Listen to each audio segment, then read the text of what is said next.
Welcome back to another episode of Postmortem for the Trader Chicago Season 3.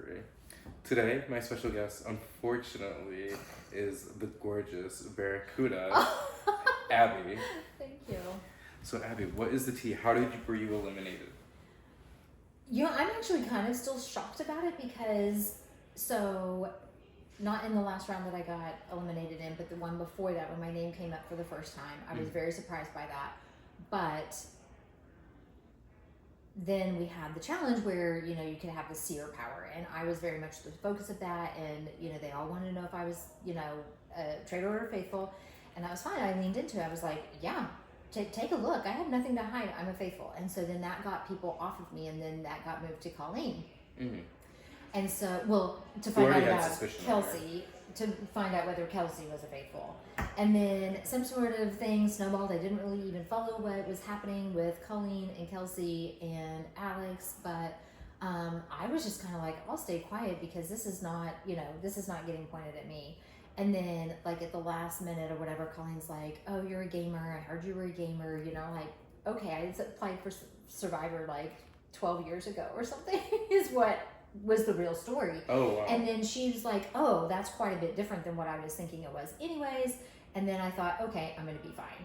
And then, like, literally everybody voted for me except for, I think, Krishna got his vote taken away. And then, I can't remember who else voted for Cole. But then Blair and Cole voted for me. And so, anyway, that was it. Well, so then, every banishment leaves some sort of, like, fingerprint left behind. Yeah. Which dagger do you think left the deepest mark on you? Cole or? Yeah, I was pretty surprised to see Blair. I did not think that Blair was going to turn on me. And when she was like the second vote for me, I was kind of shocked. And I think I was like, oh my God, like that. And then when Cole did, I was like, oh, that's got to be it, probably. Mm-hmm. Yeah. Oh my God, I forgot what the question I was going to ask you. I'm sorry. Okay, so now with all this clarity, whose game do you think got easier since your banishment's gone? Obviously, kind of everybody's since they got a traitor out. Yeah, so I think for the red team, they're going to have it a little easier. There was a lot of pressure on them to try to get somebody out. So Patrick was coming for me pretty hard. And I think now he can, be like, yes, I was on the right track, and he feels a little better, and, all that. I loved Patrick, so he was kind of, one of my guys. So maybe he'll have it a little bit easier. I don't know. I don't even think that he necessarily had any heat on him, but yeah. Okay. Like the round table sent you out, but who do you hope follows you after this next round? Who do you hope gets burnt next? Well, I'm loyal to the red, so it's got to be somebody on the black team, I would think. And I think like now, oh God, I think the red's going to have the heat off of them for a little bit, even though everybody still knows that there has to be at least one more traitor on the red team. Mm-hmm. So, yeah, I don't really know where it will go. I think it's going to shift back to the original black now, that they're going to try to get somebody out from that side. Okay. Would that cause like some sort of like original power? Like how would that affect the structure of the group right now? Well, I don't know. It's weird because we were in these teams for so long that I think people are still loyal to that for the most part. Mm-hmm, for sure.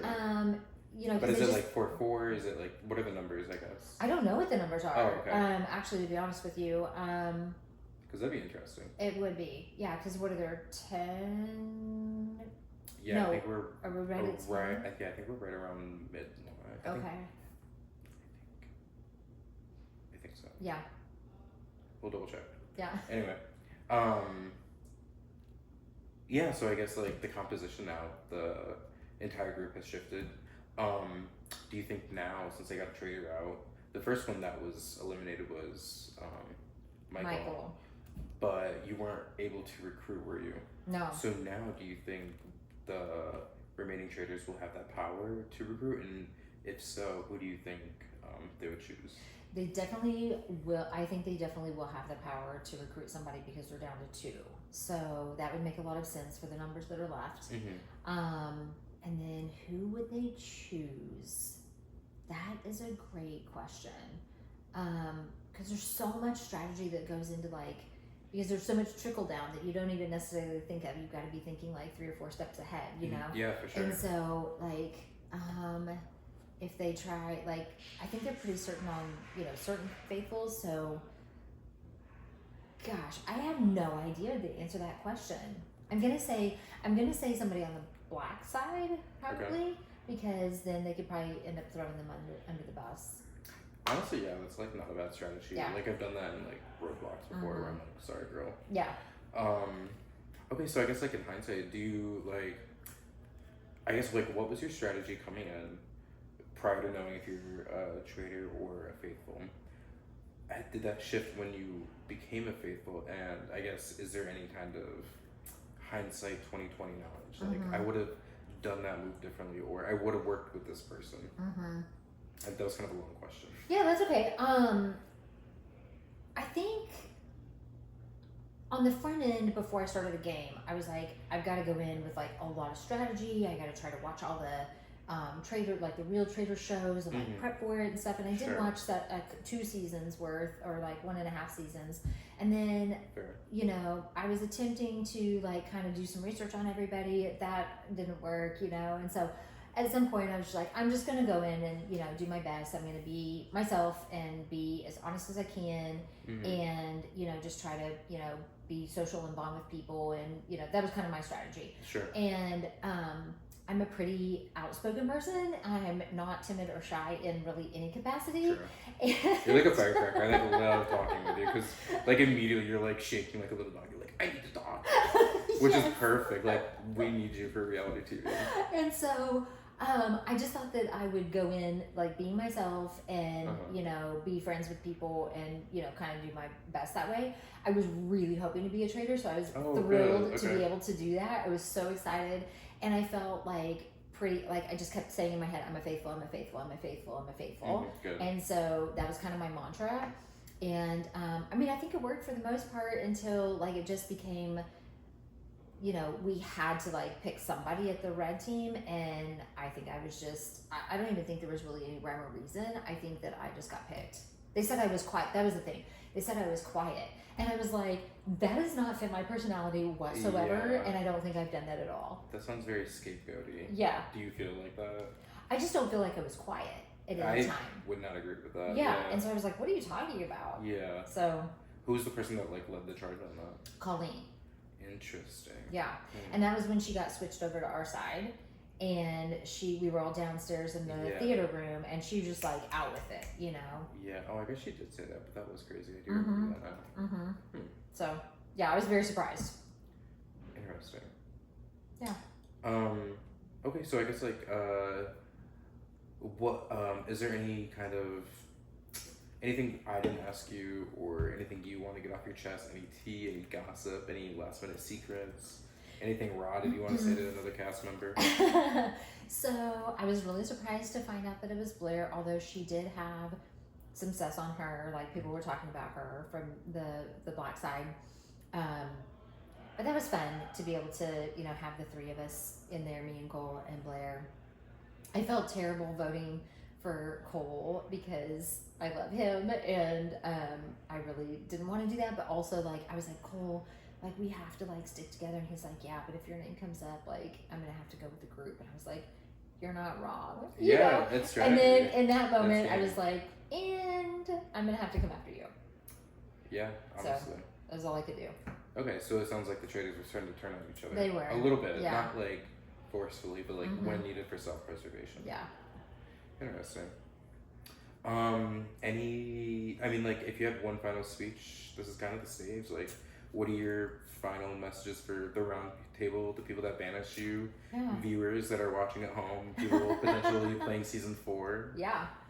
Well, everyone should apply if they're interested in doing anything like this. It has been so well done. I'm so impressed. The production is incredible. There's really nothing that I would change. Like, I felt like I defended myself pretty well. I felt like I was, like, calm under pressure. I had an answer for everything, you know, and the cards just, you know, didn't fall on my side. And there's really nothing I could do about it. And I didn't have enough to go off of for like any of the other people that I felt. I mean, like I was trying to like put sus on people, but I was sort of like grasping. I was like, well, they did this or they didn't, you know. But it was pretty minimal. So when people asked me for like more confirmation, like I was kind of grasping because I didn't have a lot to go off of. So awesome. Yeah, so fun. Awesome. I'm so glad you had a great experience. Obviously, I loved watching you. I love talking to you in the confessionals. Thanks. I'm still so sad that you're sitting here with me, but I know. thank you so much, and I can't wait to hang out after this is all done. It'd be great. Thanks, Ben. Of course. Yeah. Awesome. Well, Abby, I'm so sad that you got eliminated. I'm so bummed. But you did so good. Like, you should not, it's not like a reflection on you at all. Like, also out of 20 people, like, that's crazy. Yeah. But, yeah. No, I had a ton of fun, and I've always kind of like wanted to see if I would, you know, because I actually have applied to like Survivor and Amazing Race and stuff, and so I've always thought like, would I be, you know, and I feel like I'm pretty outgoing, pretty bubbly, and pretty like I can feel like I can bring it for the camera and like do things like that, you know. For sure. So I was like, I'd love to see like, you know, if it can play out like in my I would head. say, yeah. So definitely. yeah. Like, oh, thanks. You would be great for reality. Yeah. Oh, thank you. That's so fun. So yeah. yeah. Well, thank you so much. Will you